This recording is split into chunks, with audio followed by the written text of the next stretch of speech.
Hi everyone. In my last video, I told you about keyword technique. Today, I am going to tell you about skimming. This is the next step after keyword strategy. Let's discuss what is skimming. Skimming is when you very quickly look through a text looking for a general understanding of what it is about, how it is structured, and how it is written. Skimming क्या है? जल्दी से हमें उस text पे नज़र मारनी है उसके जनरल अंडरस्टैंडिंग के लिए कि हमें समझ में आए कि क्या चीज़ कैसे लिखी गई है. You are not looking for a specific information. हम अभी कोई पर्टिकुलर इन्फॉर्मेशन नहीं ढूंढ रहे, जस्ट एन ओवरव्यू. सिर्फ हमें आइडिया लेना है. A common time you may have used skimming skills is when you deciding to buy a newspaper और अ मैगजीन.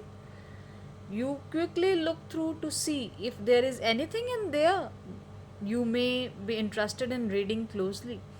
कहते कॉमन टाइम नॉर्मल सा डिस्कस किया. Apart from aisles they are talking about, they are saying कि अगर हम कभी magazine या newspaper लेना चाहते हैं और ये डिसाइड करना चाहते हैं कि लें या नहीं, तो हम क्या करते हैं? You just quickly look through to see if there is anything is there. आप ये चेक करते हो कि उसमें ऐसा कुछ है जिसमें आपका इंटरेस्ट हो. राइट. हाउ टू स्किम, कैसे करना चाहिए स्किमिंग? देखो, do not read every single word, just try and get the gist. कह रहे हैं कि हमें क्या करना है, हमें एक एक वर्ड को नहीं समझना, हमें सिंपल क्या ट्राई करना है, उसका जस्ट क्या होता है, मेन आइडिया. मुझे सिर्फ उसका मेन आइडिया पकड़ना है, मेन पॉइंट पकड़ना है, what they want to tell me. Pay attention to the first sentence of a paragraph. This topic sentence should tell you what the paragraph is all about. मुझे किस तरफ ध्यान देना है? पैराग्राफ की ओपनिंग पे, फर्स्ट सेंटेंस पे. First sentence जो होता है उसको हम टॉपिक सेंटेंस बोलते हैं. वो टॉपिक सेंटेंस मुझे ये बताएगा कि पैराग्राफ में वो मुझे आगे क्या बताने वाले हैं. तो मेरे को टॉपिक सेंटेंस को अच्छे से रीड आउट करना है. उसके बाद just have a look. Fine. After the topic sentence, only look for important bits of information such as dates, names, events. Topic sentence समझने के बाद मुझे सिर्फ क्या करना है, देखना है जो हमने कीवर्ड्स लास्ट टाइम डिस्कस किए थे कि डेट्स आ रहे हैं, नेम्स आ रहे हैं, इवेंट्स आ रहे हैं. We need to underline those. Fine. Here is an example for you. See, there are now over 700 million motor vehicles in the world and the number is rising by more than 40 million each year. The average distance driven by car users is growing to from 8 km a day per person in Western Europe in 1965 to 25 km a day in 1995. This dependence on motor vehicles has given rise to major problems including environmental pollutions, depletion of oil resources, traffic congestion and safety. See, हमने क्या किया? इसको सिर्फ एक एक word को नहीं समझा. मैंने क्या देखा? टॉपिक सेंटेंस में देखा कि टॉपिक सेंटेंस में ये क्या बता रहे हैं. टॉपिक सेंटेंस में इन्होंने हमें क्या चीज़ बताई है?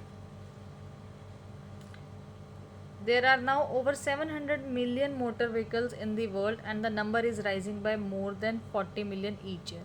इतना कुछ समझ में आया कि मोटर व्हीकल्स की बात करें, उनके नंबर्स के इंक्रीज़ होने की बात कर रहे हैं. राइट. आगे समहाउ ये उसी से रिलेटेड होने वाला है. मुझे ये आइडिया मिल गया. फाइन.